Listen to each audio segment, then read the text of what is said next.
দক্ষিণ দিনাজপুর জেলার বালুরঘাটে আদিবাসী ব্যক্তিকে ডাইন অপবাদ। থানার ভূমিকা নিয়ে ক্ষোভ, আদিবাসী সমাজের ব্যাপক বিক্ষোভ এবং থানা ঘেরাও। দক্ষিণ দিনাজপুর জেলার বালুরঘাট থানার অন্তর্গত বিরোহিনী গ্রামে এক আদিবাসী পুরুষকে ডাইন বলে অপবাদ দেওয়ার ঘটনায় তীব্র ক্ষোভ ছড়িয়েছে।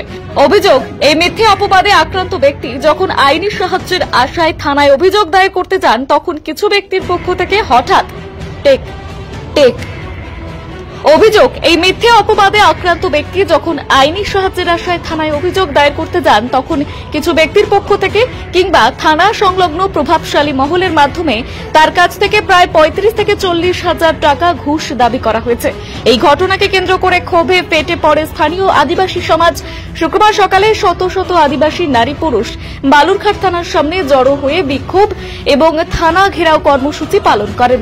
হাতে প্ল্যাকার্ড, ব্যানার এবং স্লোগানে মুখরিত ছিল গোটা এলাকা। তাদের মূল দাবি ছিল, একজন নিরীহ আদিবাসী মানুষকে ডাইন বলে অপমান করা হয়েছে, আর অভিযোগ করতে গেলে উল্টো টাকা দাবি করা হচ্ছে।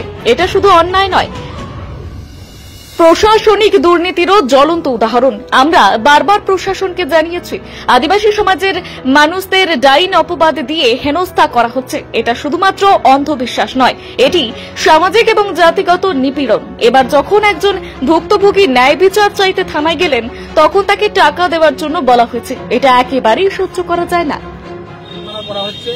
ওই সময় তার পরিবার এখানে অভিযোগ দিতে আসে।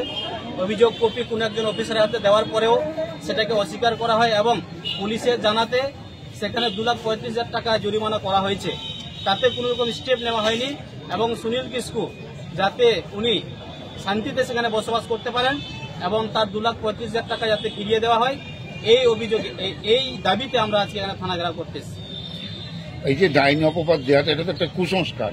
এই বিরুদ্ধে আপনারা লড়ে যাচ্ছেন, সেখানে তো পুলিশ প্রশাসন সাহায্য করা উচিত। কেন মনে হচ্ছে যে পুলিশ ঠিক কাজ করছে না? পুলিশ এখানে এটাই আমাদের সব থেকে আমাদেরকেও ভাবিয়ে তুলেছে। 8 তারিখে অভিযোগ পাওয়ার পরেও পুলিশ সেখানে যায়নি। তাহলে কি এই জরিমানার টাকার অংশীদার হতে চাইছে পুলিশ প্রশাসন? এটা আমাদের প্রশ্ন থেকে যাচ্ছে এখানে। তাহলে কি গ্রেপ্তার করার দাবি তুলছেন?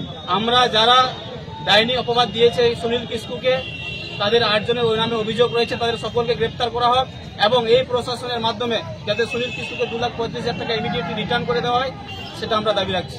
এই ঘটনা যদি না ঘটে তাহলে কি বৃহত্তর আন্দোলনে যাবেন? হ্যাঁ, এটা আমরা আমাদের ঊর্ধ্বতন যে সাংগঠনিক কর্মীরা আছেন আমরা জানাতে বাধ্য থাকবো এবং সেটাকে বৃহত্তর আন্দোলনে অগ্রগতি হতে বাধ্য থাকবো। আমার নাম বিক্রম মুর্মু, আমি Uttarbanga zonal Sengel Pargana. Dinajpur digital. North বেঙ্গলের সেরা সুপার স্পেশালিটি হাসপাতাল জীবন রেখা, অভিজ্ঞ ডাক্তার, আধুনিক lab, 24/7 emergency services, neurology, cardiology, orthopaedics, gastro, দন্ত ও চোখের চিকিৎসা একসাথে, আইসিইউ, এনআইসিইউ এবং NABL অ্যাক্রেডিটেড প্যাথোলজি ল্যাব। জীবন রেখা হসপিটাল। আপনার জরুরি মুহূর্তে অ্যাম্বুলেন্স পৌঁছবে ঠিক সময়ে। কল করুন 83730 66655।